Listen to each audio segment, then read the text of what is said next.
Bismillahirrahmanirrahim. Assalamualaikum warahmatullahi wabarakatuh.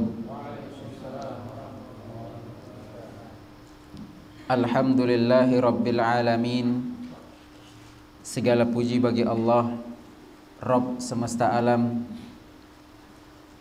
Wa bihi nasta'inu ala umurid dunya waddin.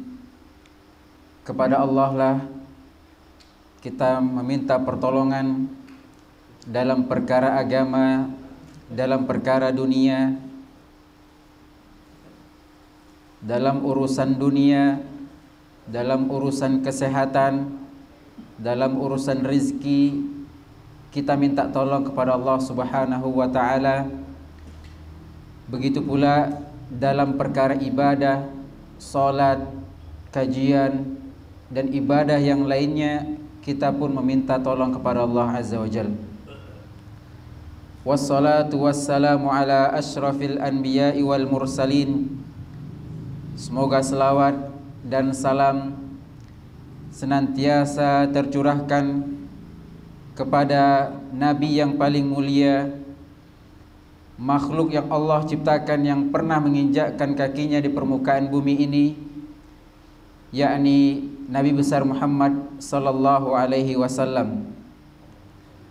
Semoga selawat tersebut bersambung kepada keluarganya, kepada para istri, kepada para anak dan putri putra-putrinya, dan kepada para sahabat dan orang-orang yang mengikuti mereka dengan jalan yang baik. Kaum muslimin rahimani wa rahimakumullah. Alhamdulillah, kembali kita memuji Allah Subhanahu wa ta'ala. Kita memujanya, kita memujinya, karena hanya Allah yang pantas kita puji dan kita puja. Pada malam yang berbahagia ini, Allah kembali memberikan taufik, Allah kembali memberikan nikmat kepada kita, sehingga kembali Allah pilih kita untuk bisa hadir. Allah pilih kita untuk bisa melaksanakan ibadah fardu salat maghrib. Allah masih memilih kita termasuk orang-orang yang duduk mendengarkan firman Allah, mendengarkan sabda Rasulullah, dan mempelajari ahkam syariah. Semoga dengan terpilihnya kita, ini adalah indikasi bahwasanya Allah inginkan kepada kita kebaikan. Rasul sallallahu alaihi wasallam mengatakan, man yuridillahu bihi khairan yufaqihu fid din. Barang siapa yang Allah inginkan kepada seseorang kebaikan, kebaikan di dunia maupun kebaikan di akhirat, yufaqihu fid din, Allah akan berikan kepadanya taufik duduk mendengarkan kalam Allah, duduk mendengarkan sabda Rasulullah, mempelajari agama Allah Subhanahu wa ta'ala. Kita bersyukur kepada Allah Subhanahu wa ta'ala. Allah kembali memberikan nikmat sehat kepada kita, sehingga kita bisa berangkat melangkahkan kaki menuju rumah Allah Subhanahu wa ta'ala. Kesehatan adalah mahkota yang luar biasa, mahkota yang sangat indah. Namun mahkota tersebut tidak akan bisa dilihat kecuali oleh orang-orang yang sakit. Kita pun bersyukur kepada Allah Subhanahu wa ta'ala. Allah berikan kepada kita kesempatan di tengah padatnya aktivitas kegiatan kita. Namun bukan aktivitas kita yang padat, tapi Allah berikan kepada kita taufik untuk bisa duduk. Ini adalah indikasi bahwa kita adalah orang pilihan Allah. Betapa banyak kaum muslimin yang tidak ada kegiatan yang lain, tidak padat, tidak ada waktunya, kecuali hanya untuk berfoya-foya, untuk bermain. Pun dengan demikian tidak Allah berikan kepadanya taufik untuk duduk mendengarkan sabda Rasulullah, firman Allah Subhanahu wa ta'ala. Maka Allah pilih kita untuk bisa duduk sejenak di taman di antara taman surga ini. Rasul sallallahu alaihi wasallam mengatakan, "Idza marartum bi riyadil jannah farta'u." jika kalian melewati taman di antara taman-taman surga, duduk mampirlah. Rasul sallallahu alaihi wasallam mengatakan, ni'matani maghbunun fihima katsirun minan nas. Ada dua nikmat yang nikmat tersebut senantiasa Allah berikan, tapi dengan itu pula senantiasa kita lalaikan. Apa itu? As-sihhatu wal faragh, kesehatan dan waktu luang. Kesehatan tidaklah kita rasakan begitu berharga kecuali ketika kita terbaring sakit. Waktu luang tidak akan terasa begitu berharga kecuali ketika kita padat kegiatannya. Sebagaimana pepatah mengatakan, wajadna fadlaha inda faqdiha. Kita mendapati sesuatu itu begitu berharga kapan? Ketika sesuatu itu tidak kita miliki. Kaum muslimin rahimakumullah, kami mengucapkan jazakumullah khair, terima kasih yang sebanyak-banyaknya kepada pengurus Mushola Safa Marwah yang telah mengundang kami. Kami mengucapkan jazakumullah khair kepada jemaah, bapak-bapak dan ibu-ibu yang berkenan hadir. Ya, semoga apa yang kita upayakan menjadi timbangan amal kebaikan kita di sisi Allah Subhanahu wa taala. Ahibati fillah rahimani wa rahimakumullah. Tema yang kita angkat adalah tema yang sederhana, tidak berat. Ya, karena tema kita pada malam hari ini tematik ya. Tidak bahas kitab atau bahas yang lainnya, hanya pembahasan ringan. Jadi yang saya sampaikan di sini hanya pengulangan saja, tidak ada ilmu yang baru. Namun semoga yang ini memurojaah kita kembali, kita merefresh, mengulang kembali ingatan kita. Semoga dengan itu kita kembali mengamalkan yang mungkin kita lupakan, yaitu kita bersaudara. Ahibati fillah rahimani wa rahimakumullah. Benarkah kita bersaudara? Pak Ustadz, kita bersaudara enggak? Bersaudara? Bersaudara Pak? Kenapa bersaudara Pak? Apakah kita dilahirkan dari ibu yang sama? Apakah kita berada dari satu ayah? Apakah kita bersaudara karena berasal dari satu suku? Jika pandangan kita bersaudara adalah kita dilahirkan dari ibu yang sama, maka betapa banyak kita lihat di masyarakat kita orang yang dilahirkan dari ibu yang sama saling bunuh-bunuhan. Bahkan mereka kompromi untuk bunuh ibunya atau ibu bunuh anaknya. Jika kita bersaudara hanya karena nasab, kita lihat fenomena di masyarakat betapa banyak manusia, masyarakat tidak saling sapa, saling ribut, padahal mereka satu nasab. Apakah kita bersaudara karena satu suku? Kita lihat di masyarakat kita, keributan yang terjadi di mana-mana karena suku. Apakah kita bersaudara hanya karena kita sekampung atau karena kita saling kenal? Maka niscaya persaudaraan tersebut adalah persaudaraan yang semu. Allah Subhanahu wa taala mengatakan al-akhilla, orang-orang yang bersaudara, orang-orang yang berkasih sayang di dunia. Apakah itu karena nasabnya, apakah itu karena sukunya, apakah itu karena berasal dari daerah yang sama, ataukah karena fanatik kepada kelompok tertentu, maka pada hari kiamat mereka akan bermusuhan. Mereka akan saling menuntut haknya di hadapan Allah Subhanahu wa taala. Illal muttaqin, kecuali orang-orang yang bertakwa. Maka daripada itu, mari sedikit kita mengulang kenapa kita bersaudara. Kaum muslimin rahimani wa rahimakumullah. Allah ciptakan manusia dari Nabi Adam.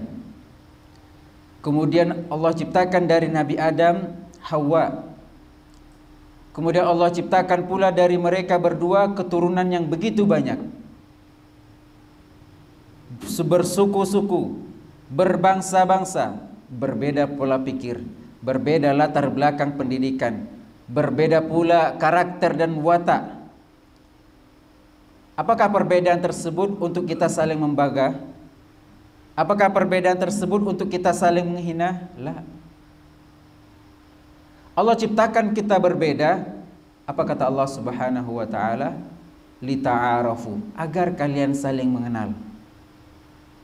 Ketika kita mengenal saudara kita, kita mengenal saudara kita, kita akan memahami, kita akan mengerti, kita akan sadar bahwasanya si fulan berasal dari daerah A, si fulan berasal dari daerah B, karakternya begini, wataknya begini, sehingga perilaku kita pun berbeda setiap orangnya. Itulah yang Allah katakan lita'arafu, agar kalian saling mengenal. Perbedaan yang Allah ciptakan bukan untuk saling berbangga-bangga, apalagi saling menghina. La. Dan Allah Subhanahu wa taala ikat perbedaan tersebut dengan apa? Innamal mu'minuna ikhwah. Allah Subhanahu wa taala mengatakan innamal mu'minuna ikhwah. Sejatinya orang beriman mereka bersaudara. Apakah kita bersaudara? Maka jawabannya, selagi ada dalam hatimu iman, selagi ada dalam hatiku iman, maka kita bersaudara. Meskipun kita tidak dilahirkan dari ibu yang satu, meskipun kita bukan berasal dari kampung yang satu, meskipun kita beda suku, beda bangsa, tapi selagi ada iman dalam hati kita, kita bersaudara. Apa artinya kaum muslimin rahimani wa rahimakumullah? Ketika kita mendeklarasikan diri bahwa kita bersaudara, ada hak dan kewajiban saudara yang harus kita tunaikan. Allah Subhanahu wa taala mengatakan fa aslihu baina akhawaikum, perbaikilah hubungan di antara saudara kalian. Kenapa? Bukan si A yang benar, bukan si B yang benar. Ketika terjadi ribut si A dan si B, ingat kita bersaudara. Bukan berarti kita harus menang, bukan berarti kita harus mempertahankan hak kita, benar. Tapi ingat, persaudaraan lebih besar daripada hanya menuntut hak kita. Persaudaraan itu lebih besar daripada kita meminta apa yang menjadi tanggung jawab kita. Makanya Allah katakan innamal mu'minuna ikhwah. Sejatinya kaum muslimin bersaudara. Cukuplah iman yang ada di dalam dada kita menjadikan kita bersaudara. Fa aslihu, kata Allah, maka perbaikilah hubungan kalian baina akhwaikum wattaqullah, dan bertakwalah kepada Allah la'allakum turhamun. Bertakwalah kepada Allah dalam menjalin hubungan, bertakwalah kepada Allah dalam memperbaiki hubungan, bertakwalah kepada Allah dalam perkara menjalankan hak saudara kita. Kaum muslimin rahimani wa rahimakumullah, ketika kita alpa, ketika kita lelai, ketika kita lupa melaksanakan kewajiban kita kepada Allah Subhanahu wa taala, Allah Maha Pengampun. Allah Maha menerima taubat. Bahkan ketika kita melakukan dosa yang paling besar, dosa syirik, ketika kita bertaubat, Allah ampuni. Namun ahibati fillah, apabila kesalahan kita, kealpaan kita lakukan kepada saudara kita, salat tidak akan bisa menghapusnya. Zakat yang kita kerjakan, yang kita keluarkan puluhan juta, tidak akan bisa menghapuskan, menggugurkan dosa menyakiti saudara kita. Haji dan yang lainnya. Maka Allah Subhanahu wa taala katakan wattaqullah, bertakwalah kepada Allah. Hati-hati jangan kau sakiti saudaramu, jangan kau ambil hak saudaramu. Wattaqullah, bertakwalah kepada Allah, la'allakum turhamun, agar kita dirahmati Allah Subhanahu wa taala. Kaum muslimin rahimani wa rahimakumullah, apabila persaudaraan kita bangun hanya karena nasab, atau banyak hubungan nasab terputus hanya karena harta, hanya karena percecokan, hanya karena ribut masalah rumah tangga. Jika keluarga kita bangun hanya karena satu suku, atau banyak di antara satu suku mereka saling ribut.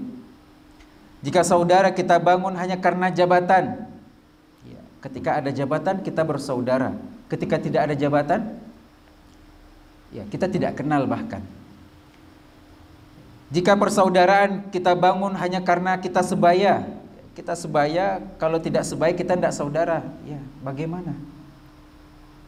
Maka Allah Subhanahu wa taala ikat persaudaraan antara muslim adalah dengan iman yang ada di dalam dadanya. Ketika iman itu ada, maka kita bersaudara.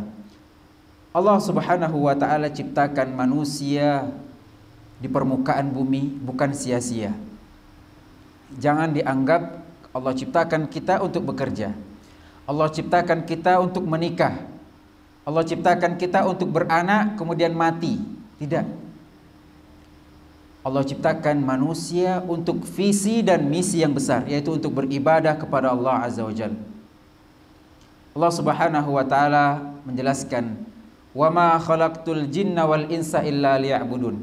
Tidaklah aku ciptakan jin dan manusia, kata Allah, kecuali untuk beribadah.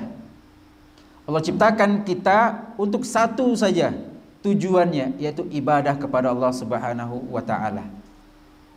Dan Allah berikan fasilitas untuk beribadah, musola, karpet, kipas angin, mikrofon, meja. Allah berikan fasilitas kita untuk beribadah. Apakah kita gunakan fasilitas tersebut atau tidak?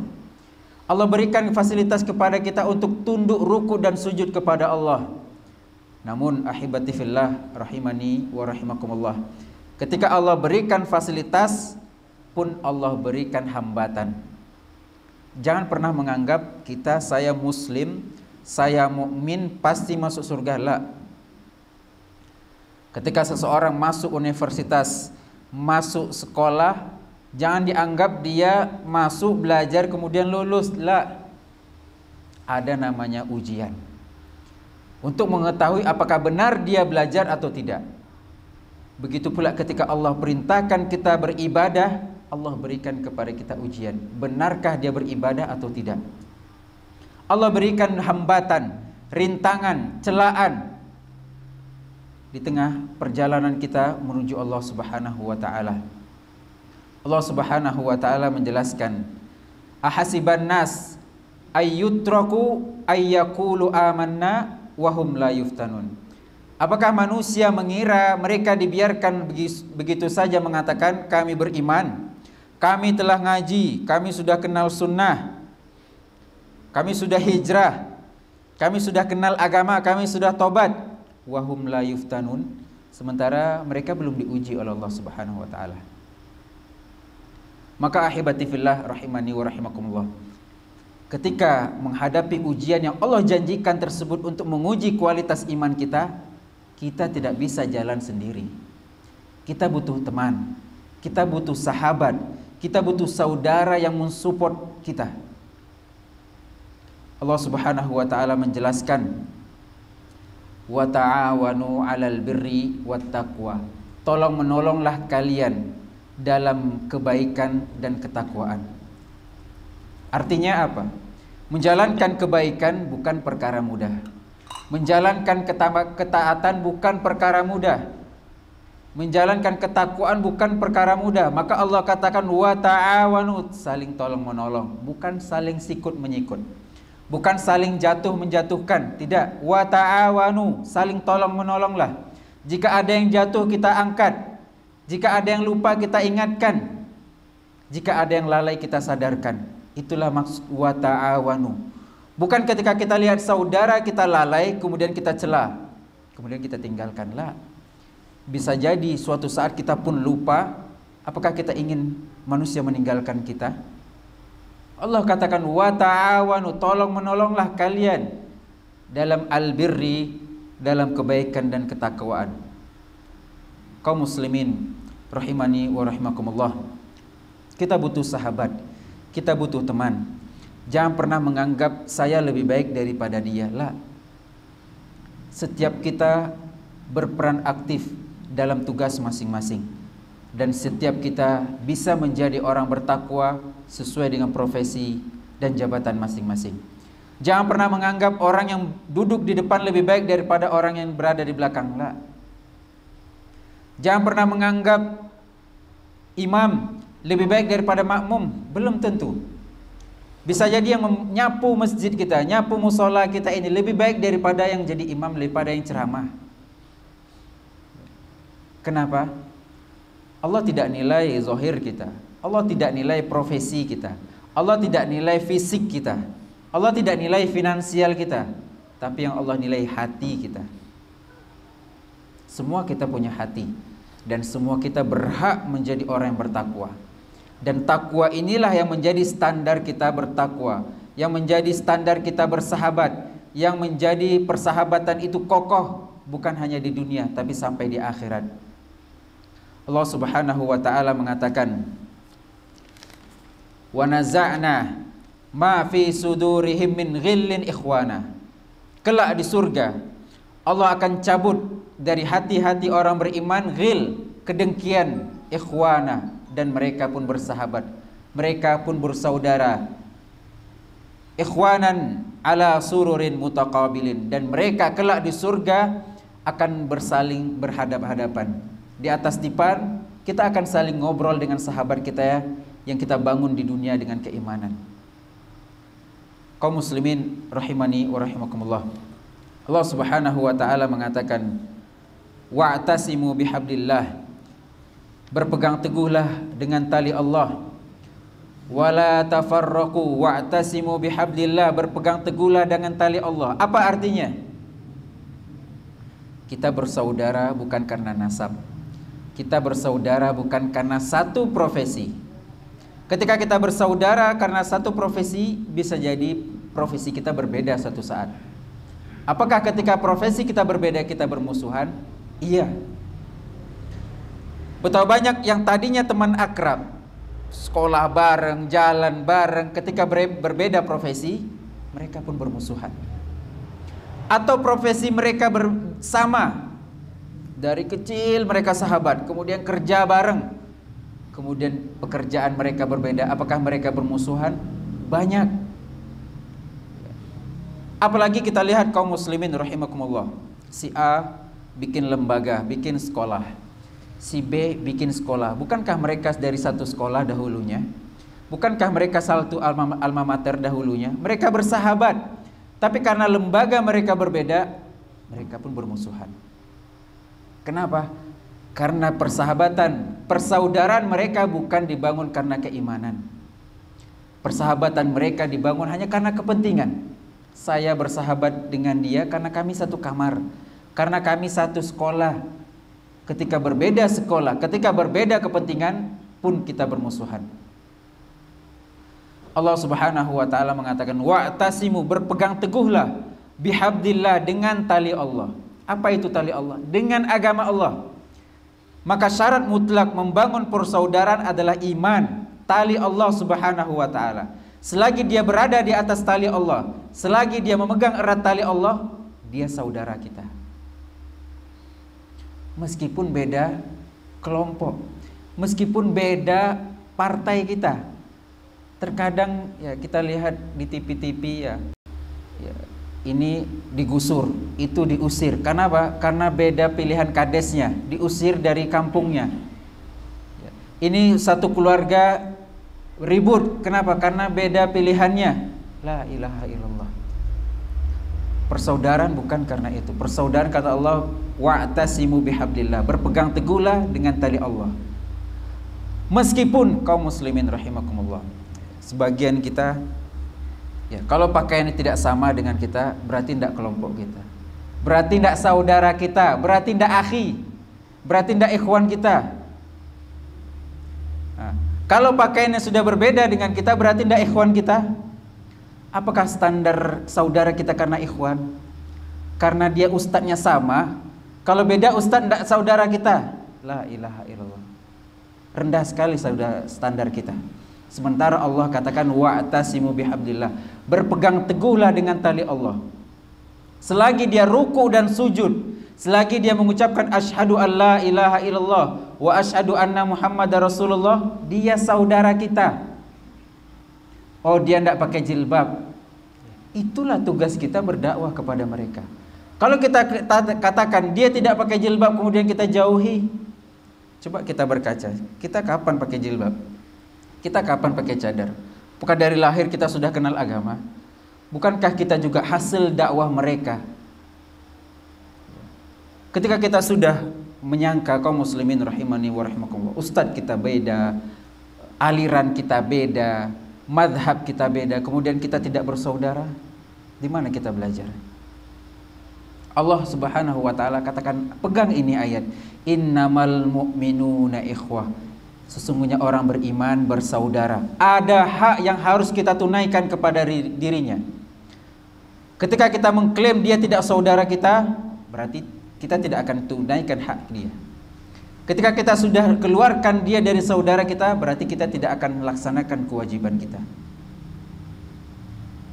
Dan Allah Subhanahu wa taala mengatakan wala tafarraqu. Ingat ayat ini. Pegang teguhlah tali Allah, jangan berpecah belah. Berpegang teguh dengan tali Allah bukan berarti harus ganti kostum. Ini kostum orang yang kenal sunnah. Bukan dari kostum ini, bukan ikhwan kita, bukan saudara kita. Ini kostum orang yang sudah ngaji, harus begini, harus begitulah. Kaum muslimin rahimani wa rahimakumullah, bukan seperti itu standarnya. Ngaji bukan pakaian, hijrah bukan penampilan. Apa guna ketika kita hijrah, kita pakai jubah, namun lisan kita, namun tutur kata kita, namun akhlak kita di rumah, di masyarakat tidak sesuai dengan pakaian kita. Dan Allah tidak nilai itu. Rasul sallallahu alaihi wasallam mengatakan, innallaha la yandur ila suwarikum. Allah tak nilai penampilan kalian. Mau pakai sorban kah, mau pakai jubah besar kah, Allah tak nilai itu. Ya. Wala amwalikum. Allah tidak nilai pula harta kalian, mau kaya, mau miskin, Allah tidak nilai itu. Walakin yandur ila qulubikum wa a'malikum. Yang Allah nilai hati kalian dan perbuatan kalian. Apakah perbuatan sesuai dengan hatinya? Apakah hatinya sesuai dengan perbuatannya? Sehingga daripada itu kaum muslimin, mari kita tingkatkan standar keimanan kita. Kita tingkatkan standar persaudaraan kita. Kita luaskan lagi. Persaudaraan adalah selagi dia beriman, selagi dia ikut sholat dengan kita, dia saudara kita. Dan Allah katakan wala tafarraqu, jangan berpecah belah. Sebagian kita menganggap kami sudah hijrah, kami sudah ngaji, kami kompak. Lah. Kita boleh cek, kita boleh lihat. Jangan dianggap banyak sekolah itu karena mereka kompak. Bisa jadi di sebagian tempat banyak sekolah karena perpecahan. Di satu sekolah, di satu lembaga ada 10 orang yang hebat, yang mereka tidak bisa dipimpin oleh satu orang, sehingga si A bikin satu, si B bikin satu lagi, si C bikin satu lagi. Berasal dari mana? Berasal dari perpecahan. Allah Subhanahu wa taala mengatakan wala tafarraqu. Rasul sallallahu alaihi wasallam mengatakan, inna syaitan qad ya'isa an ya'budahul musallun. Syaitan telah putus asa, hampir putus asa agar dia disembah oleh orang-orang yang ngaji. Orang yang musallun, orang yang rajin sholat itu tidak mungkin berbuat syirik. Ya enggak, Pak? Karena kita sudah rajin sholat, karena kita sudah rajin ngaji. Tidak mungkinlah nyembah patung, itu insya Allah lah. Itu kata Rasul dalam hadis tersebut. Hampir putus asa syaitan itu disembah oleh orang yang ngaji. Tapi putus asa syaitan? Enggak. Ada plan B. Kata Rasul sallallahu alaihi wasallam, walakin fit tahrishi bainahum. Ada rencana berikutnya. Apa itu? Syaitan akan buat kita umat Islam saling bermusuhan. Perkara kecil saja. Kita akan saling bermusuhan. Ya, kebanyakan kita ya cekcok sedikit dalam perkara dunia, tidak pantas kita ribut. Ya. Apalagi yang kita ributkan perkara agama. Sementara dalam perkara agama pun ada perkara-perkara yang memang dari sononya tidak bisa kita satukan. Apakah kita mau ribut? Saya ulangi. Ada dalam perkara agama itu yang memang dari sononya itu tidak bisa kita satukan. Apakah kita ribut? Sementara mereka saja yang telah berpecah belah, mereka berbeda pendapat, tidak pernah ribut kayak kita. Ngaji itu bukan tentang mazhab. Ya. Ngaji itu bukan berarti ganti madhab. Madhab ada 4. Perkara madhab dalam perkara fikih ada 4. Abu Hanifah, Malik, Syafi'i, Ahmad. Kita kenal sunnah, silakan pilih yang mana saja. Bukan berarti ketika sudah ngaji kita celah orang yang madhab Syafi'i. La. Ketika kita sudah ngaji kita celah orang yang bermadhab Abu Hanifah. Ketika kita sudah ngaji kita celah orang yang bermadhab Hambali. Tidak. Ngaji itu bukan perkara ini. Ngaji itu perkara akidah. Yang tadinya kita tidak sembah Allah, kita sembah Allah sekarang. Yang tadinya kita nggak sholat, kita sholat sekarang. Itu ngaji itu. Bukan ganti kostum, bukan ganti madhab. Dengan beranggapan ini lebih baik. Ini bahaya. Ketika kita mengklaim kami lebih baik, berarti kita tiadakan 3 madhab yang lain. Sementara mereka saja imam-imam madhab saling menghormati, saling menghargai. Kenapa? Kata Imam Syafi'i rahimahullah ta'ala, ya Aba Musa, kepada Abu Musa, ala yastaqimu an nakuna ikhwanan. Ya Aba Musa, ketika Imam Syafi'i berdebat dengan salah seorang ulama yang lainnya, dia mengatakan, ya Aba Musa, wahai Abu Musa, ala nastaqimu an nakuna ikhwanan wa illam nattafiq fi mas'alah. Wahai Abu Musa, memang dalam masalah ini kita tidak bisa ketemu, titik temu itu tidak mungkin jumpa. Tapi bukankah kita muslim, cukuplah dengan kita beriman, kita bersaudara? Apakah hanya karena satu masalah ini kita bermusuhan?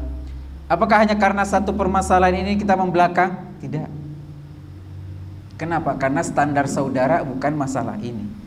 Standar saudara bukan masalah kunut atau tidak. Standar saudara bukan karena bismillah jahar atau tidak. Tidak. Rendah sekali standar kita. Selagi dia mukmin, dia saudara kita.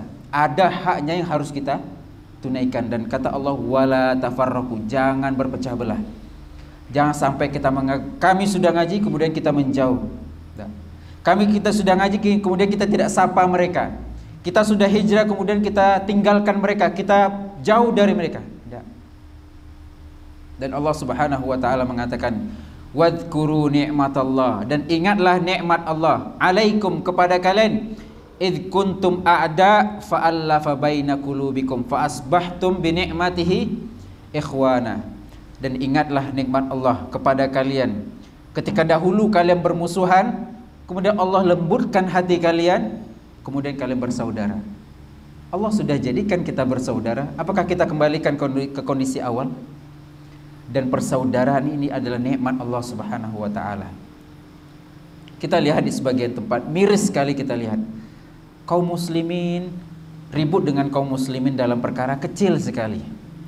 Kita lihat dari yang lainnya, ketika ada pengajian, yang membubarkan pengajian bukan orang kafir, Pak, orang Islam. Kita lihat ketika pembangunan masjid, yang protes bangun masjid bukan orang kafir, bukan orang Kristen atau Yahudi, tapi orang Islam. Bagaimana standar persaudaraan mereka? Apakah hanya karena beda partai? Apakah hanya karena beda mazhab kemudian tidak dianggap dia saudara? Rendah sekali. Kaum muslimin rahimani wa rahimakumullah. Rasul sallallahu alaihi wasallam mengatakan, iyyakum wadzon, jauhilah berprasangka. Dan permusuhan diawali dari berprasangka buruk. Enggak mau dia sapa saya lagi, mungkin dia sudah enggak senang. Padahal dia enggak nampak. Dia enggak nampak sama kita, Pak, dibilang udah baper kita, dia enggak mau lagi nih, enggak. Memang enggak nampak. Oh, ini dia enggak pernah nelpon saya lagi, berarti dia sudah enggak nganggap saya lagi. Pulsanya enggak ada. Artinya permusuhan diawali daripada suudzon, buruk sangka. Ini udah pakai jubah lah, sosek ini. Buruk sangka. Memang dia enggak punya sarung, makanya pakai jubah. Ini udah pakai cadar nih, udah bahaya nih. Memang sekarang tuh orang pakai cadar, kalau enggak pakai cadar orang pakai masker. Ya semua orang sekarang tutup muka. Ya, iyyakum wadzon. Berangkat dari mana? Buruk sangka. Fa inna dzanna akdzabul hadis. Sesungguhnya buruk sangka adalah ucapan yang paling dusta. Ketika kita buruk sangka, pasti kita ucapkan, ini pasti dah enggak ini lagi, enggak berkawan lagi sama saya nih. Berarti dah beda alirannya nih. Berarti dah ini dah sosek ini. Dari prasangka timbul ucapan dusta. Dan Rasul sallallahu alaihi wasallam mengatakan, wala tahassasu, Wala tajassasu, jangan saling cari keburukan orang. Kenapa? Kalau dicari pasti dapat enggak? Pasti dapat. Apa gunanya? Bukankah kita juga punya kesalahan? Wala tajassasu, jangan cari-cari kesalahan orang. Gunanya apa? Dapat kesalahan terus apa? Ya. Sebagian ada bertanya, ya Syekh, fulan tetangga saya ndak sholat ke masjid. Dia pengen apa? Dia ingin fatwa bahwasanya si fulan itu kafir, atau si fulan ini begini. Dia ingin seperti itu. Ya Syekh, si fulan ini ndak berangkat ke masjid, bagaimana hukumnya Syekh? Tapi Syekh menjawab, hukumnya adalah kau ambil tangannya, bawa dia ke masjid. Dapat kesalahannya, iya, terus mau apa? Apakah kita dengan kesalahan tersebut kita putuskan hubungan? Siapa kita? Bukankah dia muslim? Maka haram kita putuskan hubungan. Kenapa? Karena ada hak dia yang harus kita tunaikan. Ada kesalahannya, diperbaiki. Wala tajassasu, jangan cari kesalahan orang, dicek Facebooknya. Ini bahaya nih. Dicek Instagramnya. Apalagi sampai ketika ninggalin handphone kita otak-atik, dosa besar. Berdosa sampai mohon maaf. Begitu pula dalam hubungan suami istri. Saya sampaikan, tidak boleh cek handphone pasangannya. Ya. Kecuali memang tidak dikunci. Ini saya tidak dikunci handphone saya ini. Kadang ini handphone istri. Di sini kami WA-nya berdua, Facebooknya juga berdua. Tapi kalau memang di privasi, maka tidak boleh kita cari-cari. Apalagi suami kita tidur, kita ambil jarinya, fingerprint. Untuk cari, tengok Facebooknya, tengok Instagram, tidak boleh. Ini siapa nih yang WA nih? Tidak boleh. Itu masuk dalam bab wala tajassasu, jangan mencari-cari kesalahan orang. Begitu pula seorang pemimpin, seorang ustadz, seorang guru pun tidak boleh tengok, coba dicek si fulan itu apa kerjanya, apa, tidak boleh. Dalam Islam, hukuman itu ditegakkan ketika ada pengaduan, bukan ketika mencari kesalahan. Ketika dikadukan, maka ditegakkan hukuman. Kalau tidak dikadukan, ya sudah. Misalnya mereka ribut di sana, ada perzinahan. Kalau tidak dikadukan ke hakim, ya sudah, selesaikan di sana. Ada maling di sana, kalau tidak dikadukan, ya sudah, selesaikan di sana. Tapi ketika dikadukan, baru dihukum. Dan hakim tidak boleh mencari-cari kesalahan orang. Hakim dan mereka itu berhak, apalagi kita, siapa kita? Dan ketika kita dapat kesalahan orang, kita mau apa? Wala tabaghadu, jangan saling bermusuhan, jangan saling membenci. Wala tadabaru, jangan saling membelakang, apalagi saling serang, perang status. Si A bikin status ini, si B bikin status ini. Apa gunanya? Kalau mau duduk depan, apa masalah? Rasul katakan jangan saling membelakang. Ini ngomong di sana, ini ngomong di sini. Dudukkan mereka, hadapkan. Apa masalahnya? Di mana kenanya? Ya, kenapa? Kau muslim, saya muslim, kita ini bersaudara. Apakah hanya karena ini kita ribut? Mau sampai kapan? Apalagi dia ribut dalam perkara dunia. Apalagi ribut dalam perkara agama yang tidak mendatangkan dunia. Saya ulangi. Apalagi ribut dalam perkara dunia yang sangat hina. Apalagi ribut dalam perkara agama yang tidak mendatangkan dunia. Contoh pengurus masjid, ini mohon maaf. Ya, saya sering sampaikan ini. Pengurus masjid ribut dengan pengurus sebelumnya dalam perkara agama katanya. Dalam perkara agama tapi tidak mendatangkan dunia. Kalau mendatangkan dunia masih mending ribut, Pak. Ribut karena duit masih mending lah ya. Ini katanya perkara agama tapi malah ribut. Itu nama saya kok nggak dipajang lagi. Kan saya yang buka ini pertama, ini musola itu saya yang buka pertama kali. Kenapa nama saya tidak dipajang lagi? Kenapa nama saya tidak disebut? Kenapa saya tidak dianggap? Oh, ini berbeda dengan pengurus sebelum. Itu di mana-mana kita jumpai. Maka kata Rasul, wala tadabaru. Kalau ada ribut, dudukkan. Apa maunya? Bagaimana titik temunya? Itulah yang disebut dengan mediasi. Dan Rasul sallallahu alaihi wasallam menyambung, wa kunu ibadallahi ikhwana. Jadilah kalian, wajib bagi kalian menjadi kaum muslimin yang bersaudara. Kaum muslimin rahimani wa rahimakumullah.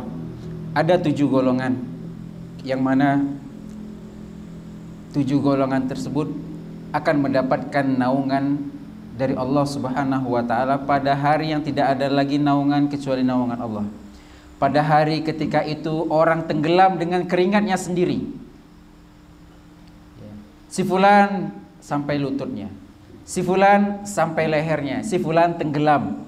Maka ketika itu Allah menaungi 7 golongan tersebut. Dan diantaranya adalah warojulani tahabba fillah, 2 orang yang saling mencintai karena Allah, ijtama'a alaihi wa tafarraqa alaihi.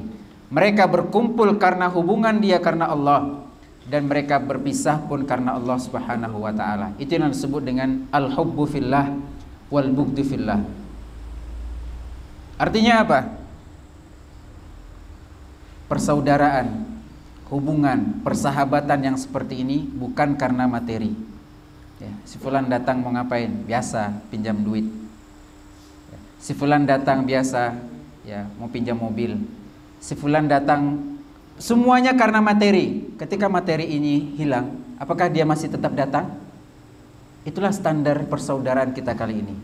Dan Rasul katakan, 2 orang yang saling mencintai, berkumpul karena Allah, berpisah karena Allah, akan mendapatkan naungan pada hari tidak ada lagi naungan kecuali naungan Allah. Mari kita kaum muslimin, kita bertanya, bagaimana hubungan saya dengan si fulan? Bagaimana urusan saya dengan si fulan? Apakah karena udang di balik bakwan? Apakah hanya karena ini anaknya cantik, maka saya baik dulu sama bapaknya? Ada yang kita inginkan.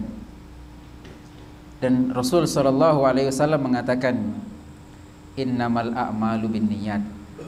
Segala amalan tergantung niat, termasuk menjalin ukhuwah Islamiyah butuh niat. Kenapa kita dekat sama bapak itu? Tengok mobilnya bagus. Kenapa kita dekat sama bapak itu? Tengok anaknya cantik. Kenapa kita dekat sama bapak itu? Karena bapak itu bos. Apakah kita dapatkan yang kita niatkan? Iya. Rasul sallallahu alaihi wasallam mengatakan, faman kanat hijratuhu lidunya yusibuha aw imra'atin yankihuha fahijratuhu ila ma hajara. Barang siapa yang hijrah atau barang siapa yang berbuat baik karena dunia atau karena mencari istri, dapat. Ketika kita ingin menjalin ukhuwah karena ingin materi, Allah berikan. Ketika kita menjalin persaudaraan karena ingin nikah sama anaknya, Allah kasih. Tapi cukup, apakah persaudaraan kita dia bangun atas keimanan? La. Faman kanat hijratu ilallahi wa rasulihi fahijratu ilallahi wa rasulihi. Maka barang siapa yang hijrahnya, barang siapa yang berbuat baiknya karena Allah dan Rasulnya, itulah hakikatnya berbuat baik. Kaum muslimin rahimani wa rahimakumullah. Setelah kita menyadari bahwasanya kaum muslimin bersaudara, apa standarnya? Ketika keimanan ada dalam hatinya, maka dia saudara kita. Lantas bagaimana menumbuhkan rasa cinta kepada sama kaum muslimin? Kenapa? Karena kita tidak akan beriman. Rasul sallallahu alaihi wasallam mengatakan, tidak akan beriman seseorang sampai dia mencintai saudaranya. Dengan pengakuan kita bersaudara cukup? Belum cukup.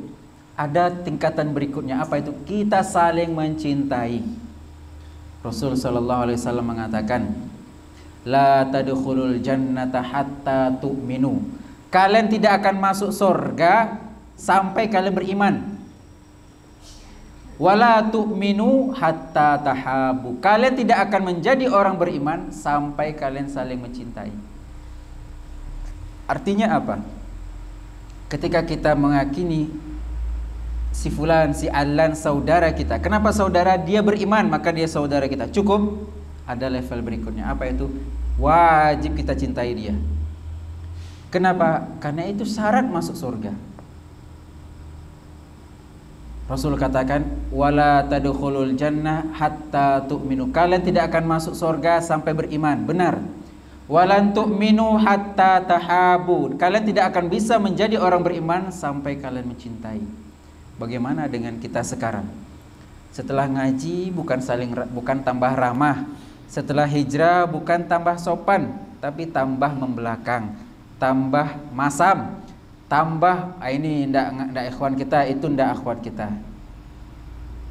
Masuk surgakah kita dengan sikap seperti itu? La.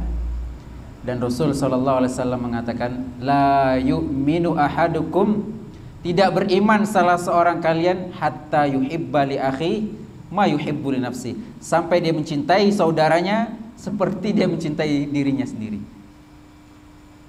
Si fulan kita hina, coba kita mau nggak dihina?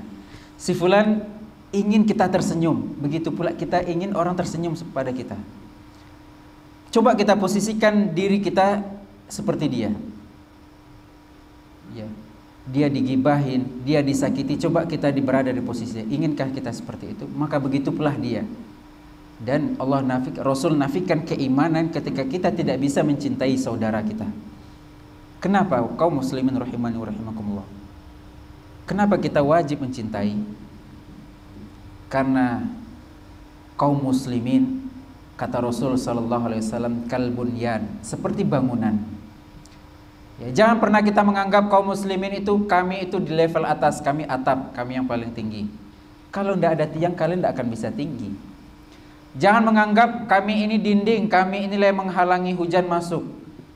Ya, kalau tidak ada tiangnya, tidak akan tegak itu dinding. Jangan menganggap kita lebih hebat dari yang lainnya. Rasul katakan, seorang mukmin dengan mukmin yang lain kalbunyan, seperti bangunan. Apa itu bangunan? Yashuddu ba'duhum ba'du, saling mengokohkan satu dan yang lainnya. Dan bangunan ini tidak ada ini tidak butuh, itu tidak butuh, tidak ada. Kita semua mengatakan ini butuh, itu butuh. Kalau ini tidak ada, ini tidak akan tegak. Kalau itu tidak ada, ini tidak akan tegak. Itulah kaum muslimin. Apakah kita menganggap kita lebih baik atau kita menganggap kita tidak butuh mereka? La. Dan Rasul sallallahu alaihi wasallam mengatakan, mukmin dengan mukmin yang lainnya seperti kal jasadil wahid, seperti tubuh satu. Ada mata, ada hidung, ada telinga, ada tangan, ada kaki. Kalau satu sakit, idza ishtaka minhu adun, jika satu sakit, tada alai sairul jasad bis sahri wal humma, maka seluruh jasad kita pun akan merasakan sakit. Gigi sakit, kepala sakit, perut sakit, mulut sakit, semua sakit, kita tidak bisa ngapa-ngapain. Apakah kita menganggap kan gigi yang sakit, kami tangan, kami tetap bekerja? Ada pak orang sakit gigi bisa kerja? Tidak bisa. Kepala sakit, ya sudah kan kepala sakit, saya tetap belajar? Tidak bisa. Perut sakit, ya sudah perut yang sakit, saya tetap main bola kan kaki? Tidak bisa. Kenapa? Karena kal jasadil wahid. Begitu pula kaum muslimin rahimakumullah. Ketika teman kita tertimpa musibah, jangan ditanya, udah ngaji belum dia? Siapa ustadznya? Di mana kita belajar? Tidak usah dibantu, dia tidak golongan kita, dia tidak partai kita. La ilaha illallah. Tidak usah dibantu, kemarin nyoblos dia beda coblosnya. Bukankah dia seorang mukmin? Ketika kita tidak bisa merasakan sakit yang dia rasakan, kembali kepada tadi, la yu'minu ahadukum, tidak beriman hatta yuhibba li akhi ma yuhibbu li nafsi. Maka daripada itu kaum muslimin, kita tanya saudara kita dahulu, kita telepon teman-teman kita dahulu, gimana kabarnya?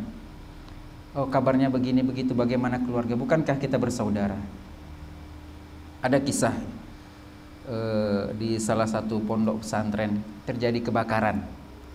Ya mungkin ada konflik konslet listrik, kemudian terjadi kebakaran dan salah seorang santrinya wafat, rahimahullah.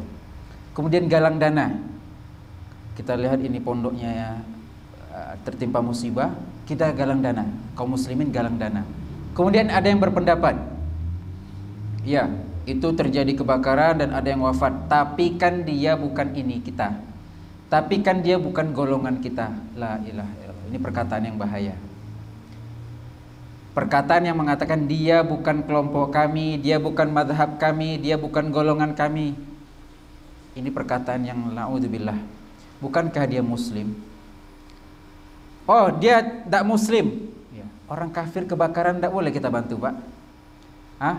Orang kafir kecelakaan, kau agama kau apa? Kafir. Matilah situ. Wajib kita bantu selagi dia manusia. Hewan pun terjadi masalah kita bantu. Makanya para penuntut ilmu, kata Rasul sallallahu alaihi wasallam, semua makhluk mendoakan mereka. Kenapa? Karena punya ilmu. Dengan ilmunya dia bisa menjadi rahmatan lil alamin. Tidak boleh buang sampah sembarangan, tidak boleh kencing di lubang. Kenapa? Karena di sana ada semut atau ada jin di sana. Ya kalau mau menyembelih, sembelih baik-baik, jangan disiksa itu hewan. Haram kita nyiksa hewan. Hobi berburu, Ustaz, ngapain berburu? Mau dimakan? Tidak juga, Ustaz. Setelah berburu dicabut, kemudian disiksa, kemudian dia pergi gitu saja. Haram. Hanya melatih panah kita atau tembak kita, kemudian kita biarkan hewan itu dengan lukanya, tidak boleh. Itulah penuntut ilmu, dan itulah Islam rahmatan lil alamin. Hewan, bagaimana dengan umat manusia? Bagaimana dengan dia muslim? Maka mari kita buka wawasan kita, standar saudara itu apa? Setelah kita mengetahui bahwasanya kaum muslimin itu bersaudara. Persaudaraan diikat dengan keimanan. Ketika kita bersaudara, mengaku kita bersaudara, namun persaudaraan bukan diikat dengan keimanan, maka kita akan menjadi musuh kelak di hadapan Allah Subhanahu wa taala. Lantas bagaimana agar kita bisa menumbuhkan rasa persaudaraan? Dengan cara kita harus mencintai. Nah, bagaimana cara agar kita bisa saling mencintai? Apakah cinta tersebut hanya karena fisik?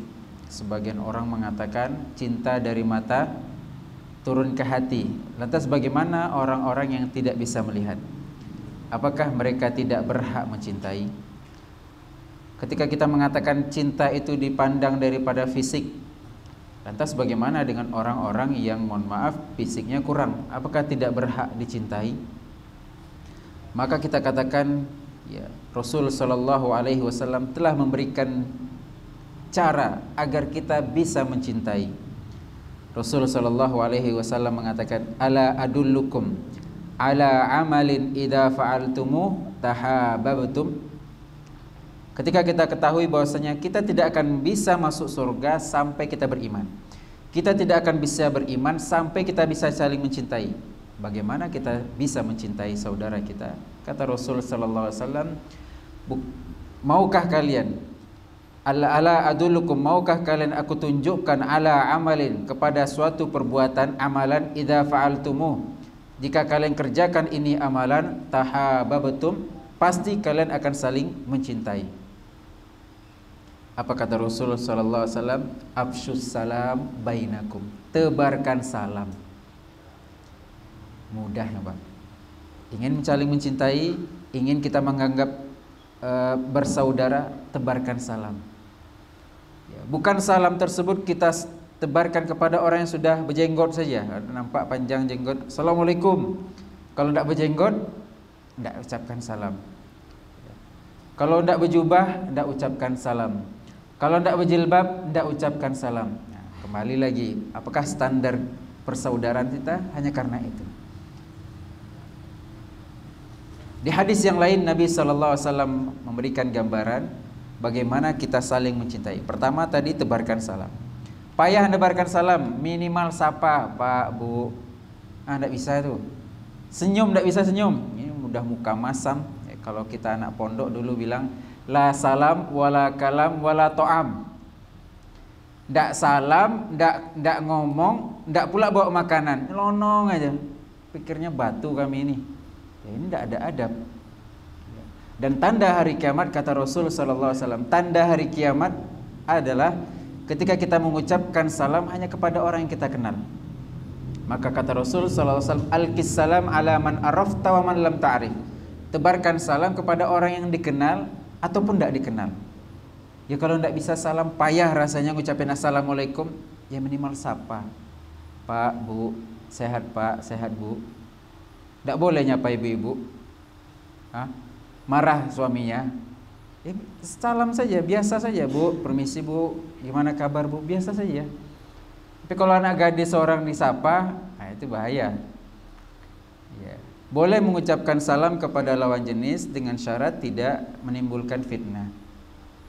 Ya, jangan nanti sikit-sikit terbakar salam. Assalamualaikum akhi, assalamualaikum ukhti.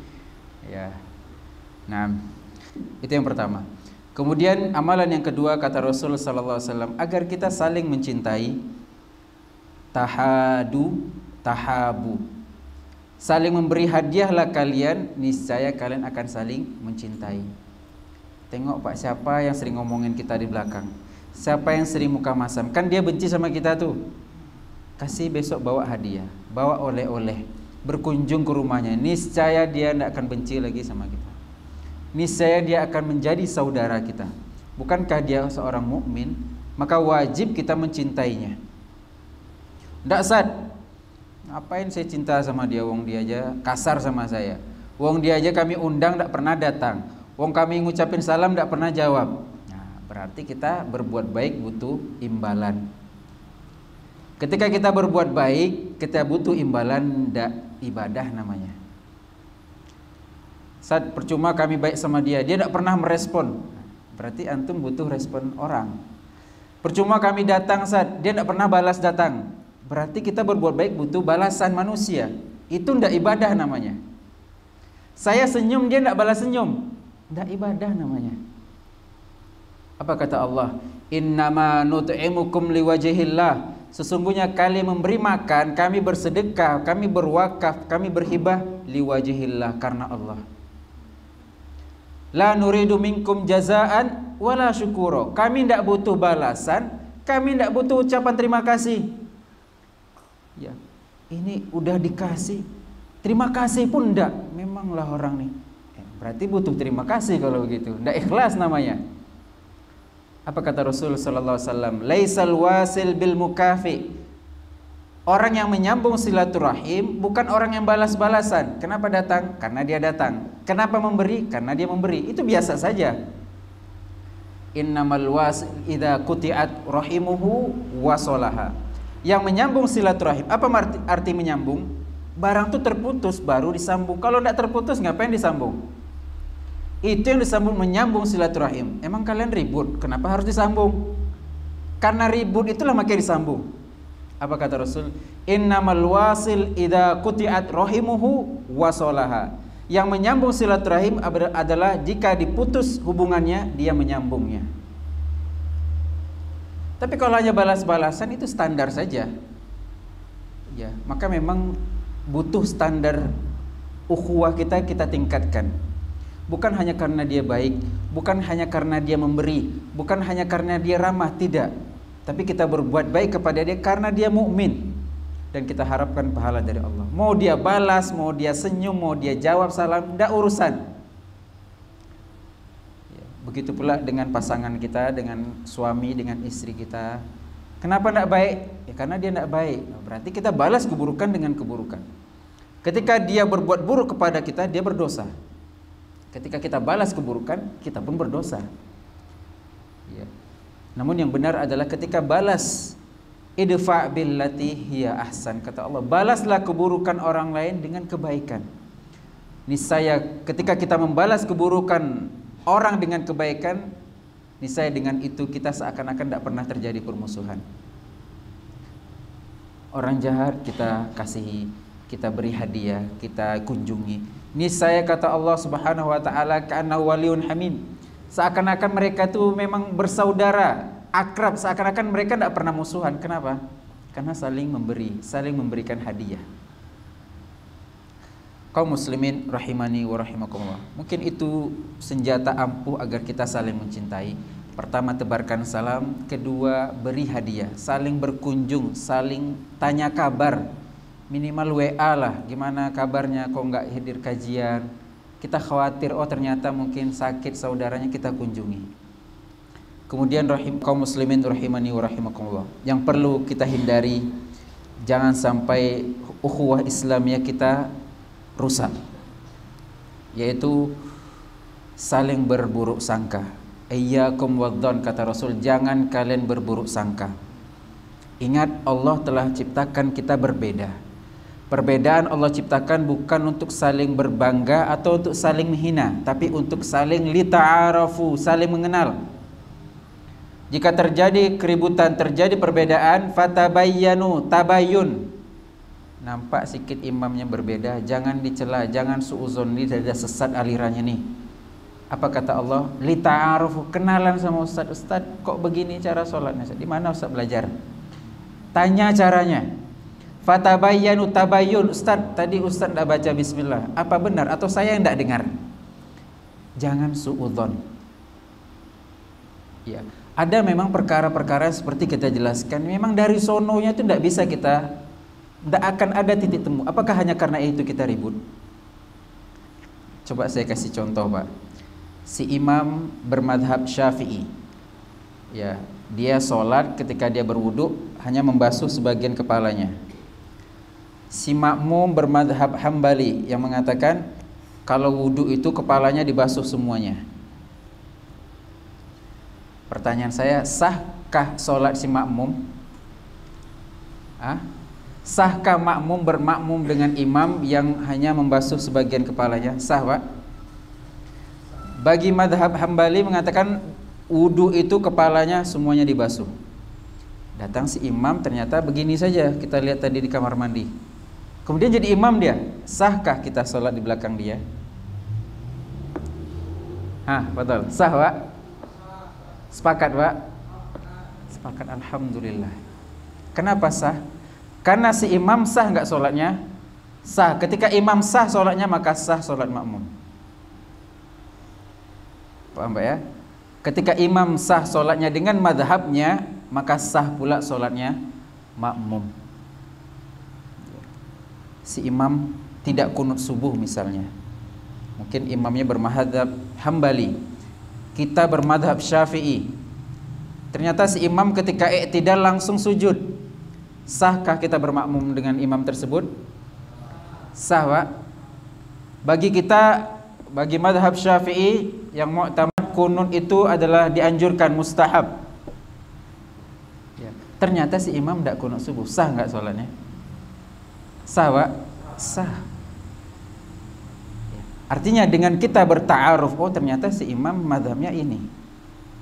Apabila si imam bermadhab Syafi'i, mereka dan si imam tidak kunut subuh, mereka sujud sahwi. Ya, imam ternyata madhab Syafi'i, makmumnya ada madhab Syafi'i, imam lupa kunut subuh, maka mereka sujud sahwi. Tapi ternyata si imam tidak meyakini kunut subuh, maka sah saja. Kembali kepada kaidah tadi, jika sah sholatnya imam, maka sah sholatnya makmum. Begitu kebalikan. Jika batal sholatnya imam, batal sholatnya makmum. Kentut imamnya, kita tidak kentut, sah sholat kita. Imamnya kentut, lanjut sholat dia, kita tidak kentut, lanjut juga sholat, sah sholat kita? Ya tidak sah. Wong imamnya batal, lanjut dia sampai rakaat terakhir, ya tidak sah. Paham di sini, Pak? Artinya ketika terjadi perbedaan, dan memang Allah ciptakan kita berbeda, fatabayyanu tabayyun. Duduk, Pak, ini kenapa begitu? Pak, ini kenapa begini? Kita diskusikan. Oh, ternyata kami tidak berilmu, ya sudah. Ketika kita tidak berilmu, kita datangkan yang pakar ilmu. Oh, ternyata ketika tidak jumpa, tidak bisa titik temu, tidak ada titik temu, maka kita jalan dengan keyakinan kita masing-masing, tanpa mencela, tanpa menghina. Kenapa? Karena seseorang akan dihisab dengan keyakinan dia, bukan keyakinan saudaranya. Kita akan ditanya oleh Allah dengan keyakinan kita, bukan keyakinan saudara kita. Ya. Ketika kita meyakini ini yang paling tepat bagi kita, ya sudah, kita jalan. Dan ingat, ya, perkataan sebagian para ulama, qauluna sawabun yahtamilul khata'. Perkataan kami ini benar bagi kami, tapi bisa saja salah. Betapa banyak para ulama merevisi, meralat pendapat mereka, meralat fatwa mereka. Apakah mereka plan-plan? Tidak, begitulah ilmu agama. Biasa saja. Jangan pula dicela, Ustaz kemarin bilang A, besok bilang B, plan-plan mau Ustaz. Enggak, artinya Ustaz itu belajar. Kemarin pendapat Ustaz A, belajar, dapat pendapat B. Biasa saja, jangan dibilang Ustaznya pelin-pelan. Dan begitu pula bisa jadi pendapat kita benar, bisa jadi suatu saat kita menganggap pendapat kita ini salah. Saya pribadi saja, suatu ketika saya berpendapat bahwasanya seorang makmum itu wajib membaca Al-Fatihah di belakang imam di sholat jahriyah. Saya berpendapat kemana-mana, ketika ditanya orang, saya berpendapat seperti itu. Kemudian saya belajar lagi, belajar, dapatlah ilmu. Bagi saya, kalau imam sholat jahriyah kita dengar je bacaan imam, maka makmum tidak perlu baca lagi di rakaat kedua, pertama dan kedua, rakaat ketiga keempat baca. Loh, berarti ustadznya pelin-pelan? Enggak, saya belajar. Bisa jadi besok saya berubah lagi pendapat saya, dan semua akan dihisab dengan pendapat masing-masing. Tidak perlu kita paksa orang. Ini yang paling benar. Iya, menurut ente. Bagi saya ini yang paling benar. Terus mau apa? Apakah hanya karena ini kita ribut? Bukankah ada predikat iman dalam hati kita? Ya sudah, kita jalan bareng. Maka kaum muslimin rahimani wa rahimakumullah, kufur millatun wahidah. Al-kufru millatun wahidah. Orang kafir itu agamanya satu. Sebut saja agama kafir selain Islam. Ya, kalau tidak boleh nyebut kafir, non muslim lah. Yahudi, Nasrani, Buddha, Konghucu, agama mereka itu satu. Apa itu? Kufur, kesyirikan. Dan mereka semuanya kompak. Untuk apa? Untuk menghancurkan Islam. Sementara umat Islam yang sedikit ini, yang diintai oleh beberapa agama ini, kita pun berpecah belah. Apa kata Allah Subhanahu wa taala? Walan tardo angkal yahud, tidak akan redo kepada kalian al yahud, orang Yahudi, walan nasara, dan tidak pula orang Nasrani, hatta tattabi'a millatahum, sampai engkau mengikuti gaya mereka, agama mereka. Kata Allah, orang Yahudi, orang Nasrani tidak akan tinggal diam sampai kita ikutin agama mereka. Kemudian datang kita umat Islam pun ikut dalam barisan mereka. Allah katakan Yahudi dan Nasrani tidak akan tinggal diam sampai kita ikut gaya mereka. Kemudian apakah kita mendaftarkan diri di kelompok ketiga? Orang Islam pun tidak akan tinggal diam, kita ke masjid. Banyak enggak, Pak? Orang Islam tidak suka, kita ke masjid. Yang nggak suka tuh Yahudi sama Nasrani. Ternyata banyak orang Islam tidak suka orang Muslim taat, good looking. Kalau udah berjenggot tuh ciri-ciri teroris. Kalau udah bercadar ciri-ciri teroris. Kalau udah rajin ke masjid ciri-ciri teroris. Siapa yang bilang Yahudi Nasrani? Enggak, orang Islam. Maka jangan sampai kita mendaftarkan diri kita menjadi kelompok yang membenci orang Islam itu sendiri. Semoga Allah menjaga ukhuwah Islamiyah kita, karena ya, agama kita ini kaum muslimin rahimakumullah berat. Menjalankan agama itu berat sekali. Kita lihat di musola kita yang besar ini, tapi tidak penuh. Padahal kita lihat masyarakat kiri kanan sangat ramai. Ya bagaimana kita yang hadir kita ribut. Ya, kalau kita hadir kita juga ribut. Maka Allah katakan saling tolong menolong, saling menasehati. Watawasau bil haqqi watawasau bis sabri.